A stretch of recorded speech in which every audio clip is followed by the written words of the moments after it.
Hey there, tired of your nosy friends spotting you online on Instagram? No sweat, I've got you covered. In this quick tutorial, I'll walk you through the steps to hide your active status from a specific person, right from your iPhone.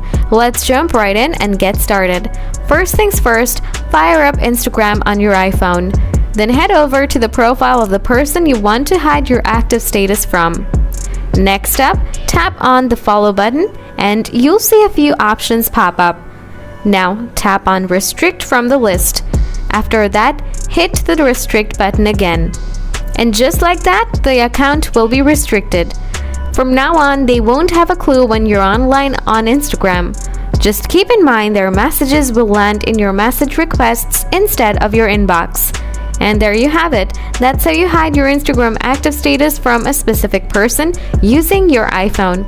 If you found this video helpful, go ahead and hit that like button. And hey, if you're hungry for more Instagram tips and tricks, don't forget to subscribe because we're always serving up more. Thanks for tuning in. Catch you in the next one.